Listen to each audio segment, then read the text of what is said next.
ए मरगो का बाबा, ये मेरे घर पायो मरवे को और कहूँ जाके मर जाओ तो। अरे मैया तू बड़ी भोली है, मैं तो समाधि में लाला को, तेरे लालन के विवाहन को ध्यान कर रहे हो। सो बाबा कितने विवाह हैं मेरे छोरा के? मैया तेरे छोरा के तो 9 के विवाह हैं। तो बाबा कितने विवाह हैं? 16,108 तेरे लाला के विवाह जाएंगे। अरे बाबा तेने तो विवाह की फैक्ट्री खोल दी, कोई अच्छो सो प्यारो सो एक विवाह बता देते तो मैं तो भाई में खुशी है जाती।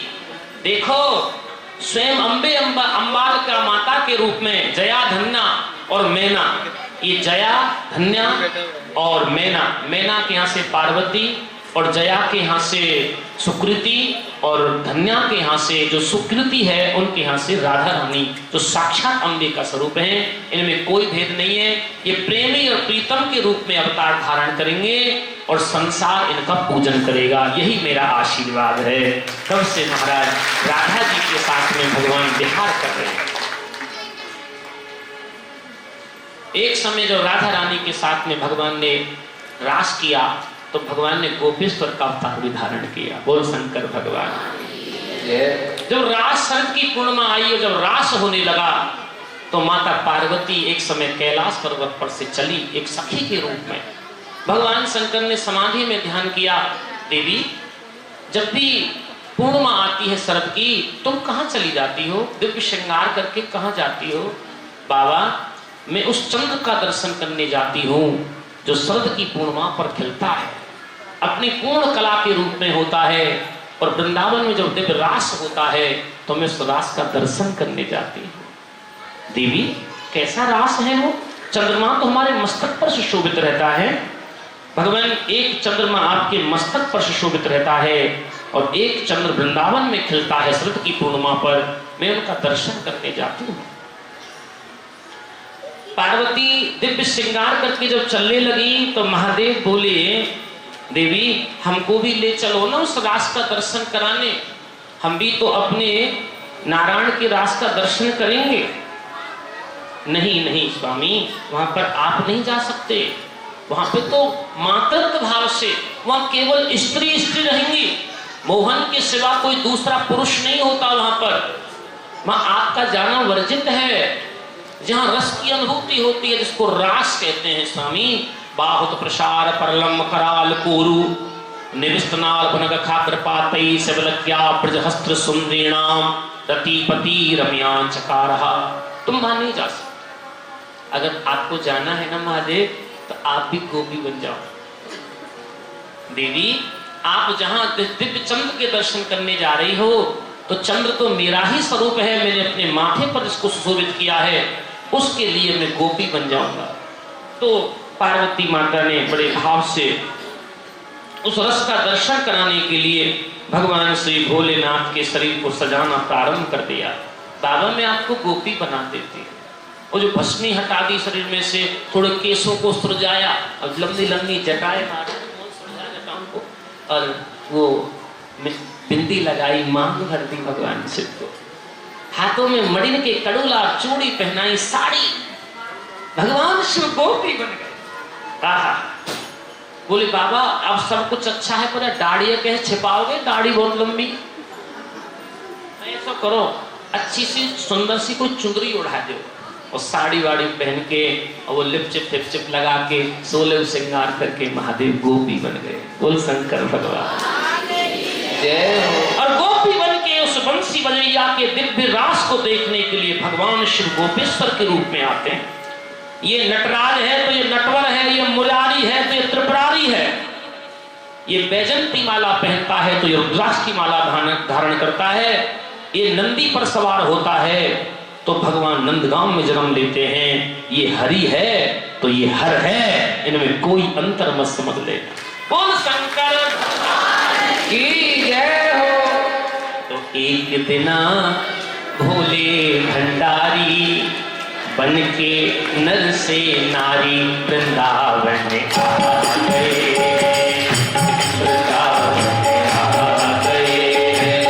एक दिना भोले भंडारी बन के नर से नारी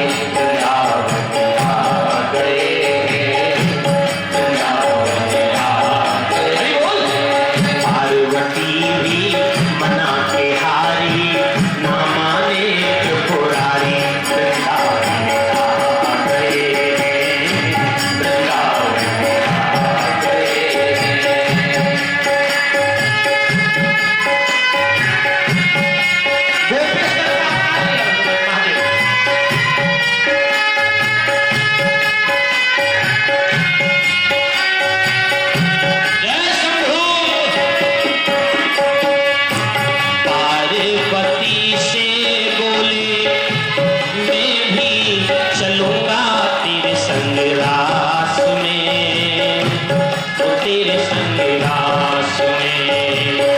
पार्वती से बोले मैं भी चलूंगा तेरे संग रास में, तो तेरे संग रास में। राधा संग नाचे मोहन मैं भी नाचूंगा तेरे संग रास में, तो तेरे संग रास में। तुझमें नचैया बहुत है भारी, हमें दिखाओ प्यारे राधे। एक बिना भोले भंडारी मन की दर से आए राधे। हर हर महादेव।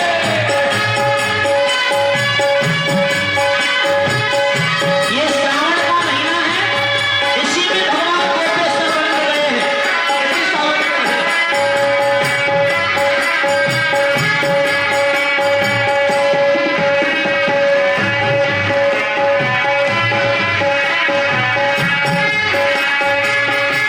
मेरे भोले स्वामी कैसे ले जाऊं तुम्हें रास में, ओ तुमको रास में।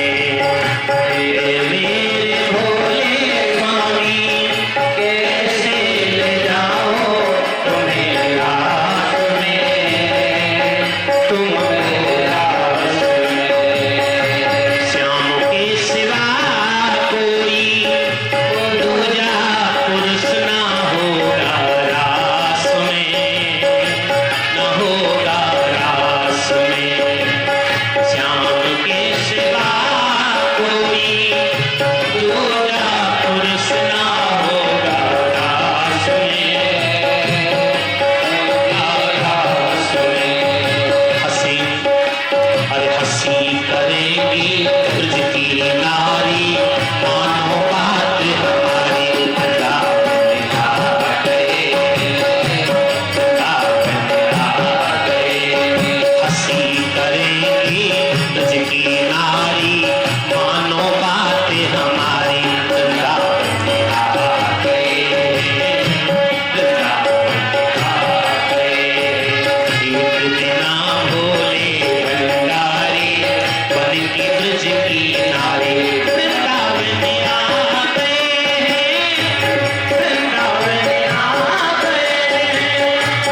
हेलो,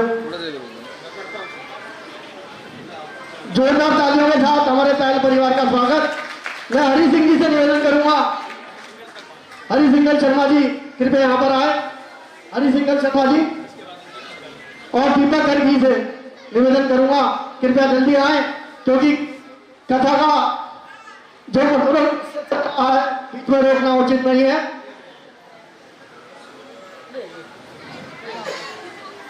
तालियां बस्ती रहनी चाहिए हमारे अतिथियों के लिए, क्योंकि इन्हीं के सहयोग से कथा को विराट रूप मिलता है। हाँ लीजिए। हेलो, भाई माइक दूसरा दो। हेलो,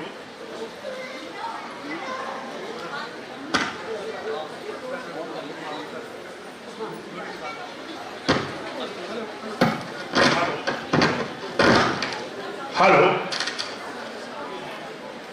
देखिए आपने 7 दिन शिव महापुराण, जरा बैठ जाइएगा, समय अभी समाप्त नहीं हुआ है।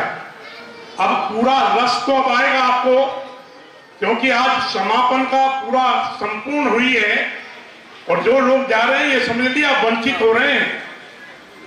मैं ज्यादा कुछ नहीं कह रहा हूं कि मैं महाजन जी के सामने इसलिए कह रहा हूं कि महाजन जी काफी समय के बाद एक सुंदर यहाँ पर आयोजन, वो भी शिव महापुराण का जो स्मरण यहाँ कराया है ज्ञानचंद तायल परिवार ने,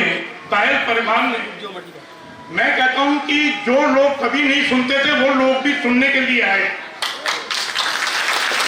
और मैं दावे के साथ कहता हूं कि एक एक अक्षर, मैं कहता हूं पूरी रामायण आपने पढ़ी है, पूरी गीता आपने पढ़ी है, पूरा महाभारत आपने पढ़ा है, लेकिन जितना एक एक शब्द, एक एक व्याख्यान, एक एक लिंग का अर्थ आपको जिस तरीके से आचार्य श्री जी ने समझाया पहले नहीं समझा होगा। मल्लिकार्जुन कहां हुए, क्यों हुए, कोई जानता ही नहीं। आज पता लगा कि वो तो कार्तिकी के रूप में जाकर वहां पर हुए। महाकाल जो सब कहते थे महाकाल क्यों हुए, कहां हुए, वहां मर जाते हैं, कब हुए, वो आज इन्होंने बताया है। तो याद रखिए, मैं महाजन जी के लिए शब्द इसलिए ज्यादा प्रयोग कर रहा हूं कि विधायक बहुत अच्छे होते हैं, सब अच्छे होते हैं, कोई बुरा नहीं होता है, क्षेत्र का सब विकास करते हैं, लेकिन आप धर्म से जुड़े हुए हैं, सनातन धर्म से जुड़े हुए, धर्म की जय करते हैं, सनातन धर्म की जय करते हैं। हर गरीब हो, कोई अमीर हो, कोई गरीब हो, अमीर हो, या कोई भी धर्म प्रायण कोई कार्य हो रहा हो, सबसे अग्रिम पंक्ति में आकर के महाजन जी खड़े हो जाते हैं। और जिनको आज आशीर्वाद, आज संपूर्ण जो ये महापुराण की कथा हुई है और उसका आशीर्वाद जो आज आपने आचार्य श्री से प्राप्त किया है, कहते हैं कि हर एक जी ने कहा है कि जब अगर गुरुओं का आशीर्वाद मिल जाए तो मैं तो आपसे एक बात कहता हूं कि पूरे हिंदुस्तान के अंदर सनातन धर्म की जय करो, अपने लोगों को अपनाओ, अपने लोगों को जागरूक करो, जगह जगह पर इस प्रकार की पुराण कथाएं कराओ, रामायण कराओ, जब भी आपका उद्धार होगा। अगर घर में बैठे रहोगे तो आपका उद्धार कोई करने वाला नहीं है। अपनी जातियों को एक कर लो, हिंदू धर्म को एक कर लो, सारे एक हो जाओ, एकता के सूत्र में बन जाओ। अगर एकता के सूत्र में नहीं बंधोगे, और आज मुझे बड़ी खुशी हो रही है कि ज्ञानचंद तायल पूरे परिवार ने पूरे हिंदू समाज को, पूरे क्षेत्र को एकता के सूत्र में यहाँ पर जो है यहाँ पर बांध करके हमको ये सुनवाया है। और अंत में बहुत अच्छी कथा हुई है, और जो अगर आप इसका पूरा का पूरा महत्व और पूरा इसका श्रेय लेना चाहते हो, अगर इसका आशीर्वाद लेना चाहते हो, घर में धन धान्य की वृद्धि करना चाहते हो, व्यापार में तरक्की करना चाहते हो, पुत्र और पुत्रों की प्राप्ति कराना चाहते हो, तो पूरा का पूरा अपने तरीके से तिलक करके जाना, पूरा इसका संपूर्ण करके इसके जो है वो आशीर्वाद लेकर के जाना। और अंत में मैं ये कहता हूँ, इस प्रकार के कार्य होते चाहिए। मैं आचार्य श्री का बहुत बहुत धन्यवाद करता हूँ और तायल परिवार को बहुत बहुत शुभकामनाएं देता हूँ, और उस परम पिता परमात्मा से ये कामना करता हूँ कि हे प्रभु,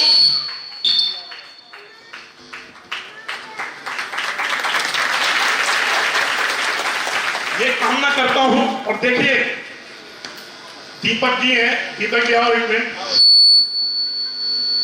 देखिए ज्ञानचंद तायल मेरे मित्र हैं, इनके दामाद हैं, इनके दामाद नहीं मेरे भी दामाद हैं। मैं उसी नजर से देखता हूँ, कभी भी मैंने आपके हमेशा चरण छुए हैं, सब मेरे चरण छूते हैं, लेकिन मैं पहला आदमी हूँ जो इनके चरण छूता हूँ, कारण ये मेरे दामाद हैं।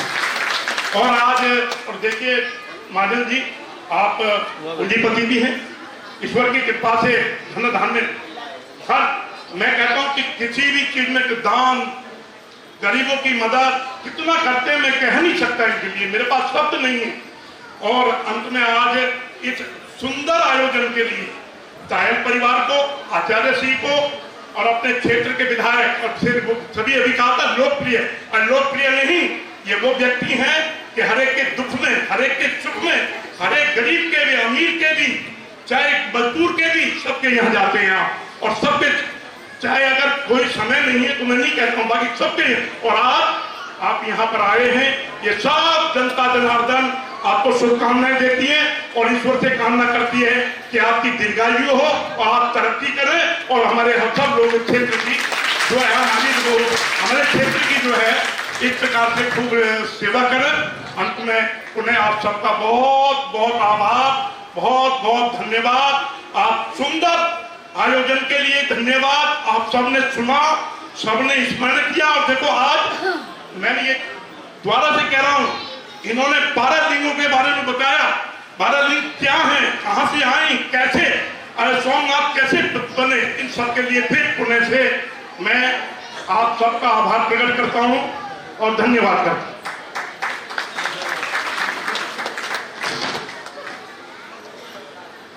मेरी बोलने की इच्छा तो नहीं थी, कारण काफी दर्द है, मगर मैं 2-3 बातें आपसे शेयर करना चाहता हूँ कि जब दिनेश जी का फोन आया तो मुझे ये दिनेश जी और हम कॉलेज में इकट्ठे पढ़े, एक क्लास में पढ़े। जब इनका फोन आया तो मैंने कहा ये अफलातून साहब का फोन आ गया। तो इन्होंने कहा कथा है और कथा का लास्ट दिन है, तो मेरे मन में स्वाभाविक ये एकदम मन में आया, बुलाया तो है नहीं और कथा का अंतिम दिन है और ये साहब कह रहे हैं कि कथा में आ जाओ। और मुझे दंगल में जाना था नन्नगरी, एक दंगल हो रहा है, उस कार्यक्रम में जाना था नन्नगरी और मैं वेलकम में था, कैंप लगा हुआ था। तो मैंने ये तय किया कि मैं दंगल ही में ही जाऊंगा और मैंने ये कह दिया मैं यहाँ पर हुई। और जब मैं वहाँ से चला तो देखिए भगवान की कितनी शक्ति है कि मैं दंगल में नहीं गया, मैं इस कथा में आया। और बहुत दिनों से कथा मैंने आधा घंटा सुनी, मगर बहुत दिनों से कुछ मन में उथल पुथल चल रही थी। उस आधे घंटे की कथा में मेरे मन में जो जिज्ञासा थी, मेरे मन में जो सवाल था, उसका जवाब भी मुझे मिल गया। तो मैं लोकेश जी का, आचार्य लोकेश जी का और पूरे तायल परिवार का बहुत बहुत आभार व्यक्त करता हूं कि इतनी सुंदर कथा हमारे इस क्षेत्र में हुई। और वास्तव में ऐसी कथा जिसके अंदर सभागार तो भरा हुआ है, बालकोनी भी ऊपर भरी हुई है, ये कथा मैंने पहली बार देखी है यहाँ। तो इस बार पुनः आप सभी का बहुत बहुत अभिनंदन। हाँ जी, तो निश्चित रूप से ये हम सभी के, भगवान हम सभी के जीवन में उन्नति लेकर आएंगे और खुशियाँ लेकर आएंगे। और मैं गौरी शंकर जी का भी बहुत बहुत आभार व्यक्त करता हूँ, बाबू जी का बहुत बहुत आभार करता हूँ। धन्यवाद। जोरदार तालियां हमारे। मैं जितेंद्र जी से क्षमा चाहता हूँ, मुझे तायल परिवार ने बोला था लेकिन मैं किसी शायद गलती हो गई, मैं बोल नहीं पाया, फिर भी इन्होंने मान रखा। हमारे महाजन जी की एक क्वालिटी है, शिव महापुराण जो हमें सिखाती है हमेशा झुकना सीखो, नीचे रहना सीखो। 2 लाइनें याद करती से, मान और अपमान है क्या बस यूं ही समझा जाता है, दुखी वही होता है जो ऊंचे से नीचे आता है, जो बैठा है धरती पर उसे नीचे कौन गिराएगा, दुखी वही होगा मेरे भोले जो ऊंचे से नीचे आएगा।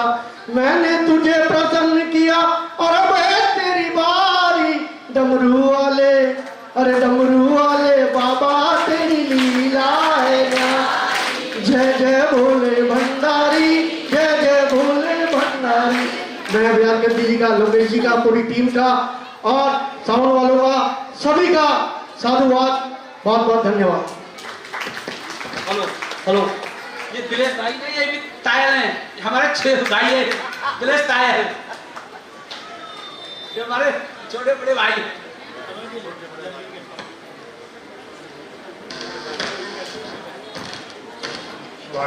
ज्ञानचंद जी ने कहा है आचार्य शिष्य जी उनको आशीर्वाद दो, और दीपक गर्ग जी आए और आशीर्वाद लें। हमारे बीच में हमारे श्याम सुंदर दीप गोयल वाले भी बैठे हुए हैं।